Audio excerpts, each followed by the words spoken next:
ପିଲାମାନେ,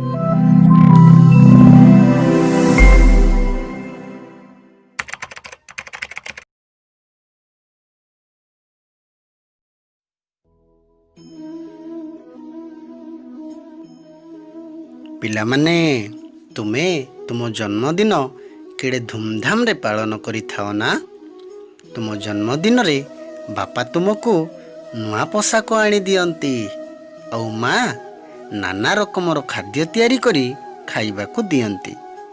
ପିଲାମାନେ, ତୁମ ଜନ୍ମଦିନରେ ସକାଳୁ ଉଠିବା ଠାରୁ ଆରମ୍ଭ କରି ରାତି ଶୋଇବା ପର୍ଯ୍ୟନ୍ତ ନୂଆ ପୋଷାକ ପିନ୍ଧି ମନ୍ଦିର ଯିବା, ଘରେ ସାଙ୍ଗମାନଙ୍କ ସହ ମିଶି କେକ୍ କାଟିବା ଭଳି କେତେ ଯେ କାର୍ଯ୍ୟକ୍ରମ ହୋଇଥାଏ। ପିଲାମାନେ, ଆଜି ଆମେ ତୁମ ବହିର ଏହିଭଳି ଗପଟିଏ ଶୁଣିବା। ଗପଟିର ନାଁ ରତ୍ନାକରର ଜନ୍ମଦିନ। ପିଲାମାନେ, ରତ୍ନାକର ମଧ୍ୟ ତୁମ ଭଳି ଗୋଟିଏ ଛୋଟ ପିଲା ଏବଂ ଆଜି ତା ଜନ୍ମଦିନ। ତେବେ ଚାଲ ପିଲାମାନେ ଦେଖିବା ରତ୍ନାକର ତା ଜନ୍ମଦିନ କିଭଳି ପାଳନ କରୁଛି। ପିଲାମାନେ, ଗପଟି ଶୁଣିବା ପୂର୍ବରୁ ଚାଲ ତୁମ ବହିରେ କ'ଣ ସବୁ ଚିତ୍ର ରହିଛି ଦେଖିବା। ଆରେ ବା, ବହିରେ 2ଟି ଚିତ୍ର ଅଛି। ଗୋଟିଏ ଚିତ୍ରରେ ରତ୍ନାକରକୁ ତା ସାଙ୍ଗମାନେ ଜନ୍ମଦିନ ଉପହାର ଦେଇ ଶୁଭେଚ୍ଛା ଜଣାଉଛନ୍ତି, ଆଉ ଗୋଟିଏ ଚିତ୍ରରେ ସମସ୍ତେ ମିଶି ଗଛ ଲଗାଉଛନ୍ତି। ତେବେ ପିଲାମାନେ ଚାଲ ଗପଟି ଶୁଣିବା। ରତ୍ନାକର ତୁମ ଭଳି ଗୋଟିଏ ଛୋଟ ପିଲା। ସିଏ ତା ଗାଁ ସ୍କୁଲରେ ପ୍ରଥମ ଶ୍ରେଣୀରେ ପାଠ ପଢ଼େ।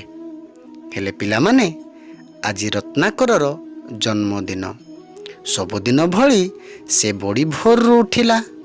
ଉଠୁ ଉଠୁ ତା ମା, ବାପା ଏବଂ ଘରର ସମସ୍ତେ ତାକୁ ଜନ୍ମଦିନର ଶୁଭେଚ୍ଛା ଜଣାଇଲେ ଏବଂ ରତ୍ନାକର ସମସ୍ତଙ୍କୁ ମୁଣ୍ଡିଆ ମାରି ଆଶୀର୍ବାଦ ଗ୍ରହଣ କଲା। ଏହାପରେ ରତ୍ନାକରକୁ ତା ମା କହିଲେ, ପୁଅ, ଜଲ୍ଦି ଜଲ୍ଦି ନିଜ ନିତ୍ୟକର୍ମ ସାର। ବାପା ଆଣି ଦେଇଥିବା ନୂଆ ପୋଷାକ ପିନ୍ଧି ମନ୍ଦିରକୁ ଯିବ।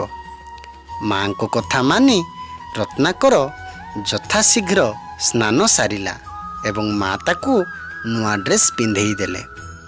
ଏହାପରେ ରତ୍ନାକର ତା ବାପାଙ୍କ ସହ ମିଶି ମନ୍ଦିରକୁ ଗଲା। ରତ୍ନାକର ଠାକୁରଙ୍କ ନିକଟକୁ ଯାଇ ପ୍ରଣାମ କଲା। ଠିକ୍ ସେହି ସମୟରେ ତା ସାଙ୍ଗସାଥି ମଧ୍ୟ ମନ୍ଦିରକୁ ଆସି ପହଞ୍ଚିଲେ ଏବଂ ରତ୍ନାକରକୁ ବିଭିନ୍ନ ପ୍ରକାରର ଉପହାର ଦେଇ ଜନ୍ମଦିନର ଶୁଭେଚ୍ଛା ଜଣାଇଲେ। ରତ୍ନାକରର ବାପା ପୂଜା ପାଇଁ ପଦ୍ମ ଫୁଲଟେ ଆଣିଲେ ଏବଂ ନନା ପଦ୍ମ ଫୁଲଙ୍କୁ ଠାକୁରଙ୍କ ପାଦ ତଳେ ରଖି ପୂଜା କଲେ। ପୂଜା ଶେଷରେ ନନା ସମସ୍ତଙ୍କୁ ପ୍ରସାଦ ବାଣ୍ଟିଲେ। ପ୍ରସାଦ ଖାଇ ରତ୍ନାକର ଏବଂ ତା ସମସ୍ତ ସାଙ୍ଗ ମିଶି ରତ୍ନାକର ଘରକୁ ଫେରି ଆସିଲେ। ପିଲାମାନେ ଘରକୁ ଫେରିବା ପୂର୍ବରୁ ରତ୍ନାକରର ମା ଭିନ୍ନ ଭିନ୍ନ ପ୍ରକାରର ମିଠା ଓ କ୍ଷୀରି ତିଆରି କରି ରଖିଥିଲେ। ସମସ୍ତେ ଘରେ ପହଞ୍ଚିବା ମାତ୍ରେ ମା ସମସ୍ତଙ୍କୁ ମିଠା ଓ କ୍ଷୀରି ଖାଇବାକୁ ଦେଲେ। ରତ୍ନାକର ମଧ୍ୟ ତାର ସମସ୍ତ ସାଙ୍ଗମାନଙ୍କ ସହ ମିଶି ଅନ୍ନଭୋଗ ଖାଇଲା। ପିଲାମାନେ, ତୁମେ ମଧ୍ୟ ଗରମ ଗରମ କ୍ଷୀରି ଖାଇଥିବ। ହଁ ପିଲାମାନେ, ମା ହାତ ତିଆରି ଗରମ କ୍ଷୀରି ଖାଇବାକୁ କେଡ଼େ ସୁଆଦିଆ ଲାଗେ, ନାଇଁ?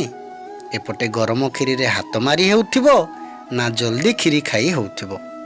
ଅନ୍ନଭୋଗ ସରିବା ପରେ ରତ୍ନାକର ତା ସାଙ୍ଗମାନଙ୍କୁ କହିଲା, ସାଙ୍ଗମାନେ, ଗଛଲତା କମିଯିବାରୁ ଆମର ବହୁତ କ୍ଷତି ହେଉଛି। ତେଣୁ ମୁଁ ମୋର ପ୍ରତ୍ୟେକ ଜନ୍ମଦିନରେ ଗୋଟିଏ ଗଛ ଲଗାଏ ଏବଂ ତାର ଯତ୍ନ ନିଏ। ଏକଥା ଶୁଣି ସାଙ୍ଗମାନେ ମଧ୍ୟ ବହୁତ ଖୁସି ହେଲେ ଏବଂ ସମସ୍ତେ ଗୋଟିଏ ଗୋଟିଏ ଗଛ ଲଗାଇ ତାର ଯତ୍ନ ନେବା ପାଇଁ ପ୍ରତିଜ୍ଞା କଲେ। ପିଲାମାନେ ଜାଣିଛ, ଗଛ ହିଁ ଆମର ପ୍ରକୃତ ବନ୍ଧୁ। ଆମେ ଯଦି ଗଛଟେ ଲଗେଇଥିବା, ସେ ଆମକୁ ତାର ଫୁଲ, ଫଳ, କାଣ୍ଡ, ଖରାଦିନ ଛାଇ ଏବଂ ବର୍ଷା ମଧ୍ୟ ଦେଇଥାଏ। ଆଉ ହଁ ପିଲାମାନେ, ଗଛ ଆମକୁ ଅତି ମୂଲ୍ୟବାନ ଅମ୍ଳଜାନ ବାୟୁ ମଧ୍ୟ ପ୍ରଦାନ କରିଥାଏ। ତେବେ ପିଲାମାନେ ଗପଟି ଶୁଣିଲ ଆଉ ଜାଣିଲ ରତ୍ନାକର ତା ଜନ୍ମଦିନ କିଭଳି ପାଳନ କରୁଛେ। ତେଣୁ ପିଲାମାନେ ଆଜିଠୁ ଆମେ ମଧ୍ୟ ନିଜ ନିଜର ଜନ୍ମଦିନରେ ଗୋଟିଏ ଗୋଟିଏ ଗଛ ଲଗେଇବା ଏବଂ ତାର ସମ୍ପୂର୍ଣ୍ଣ ଯତ୍ନ ନେବା।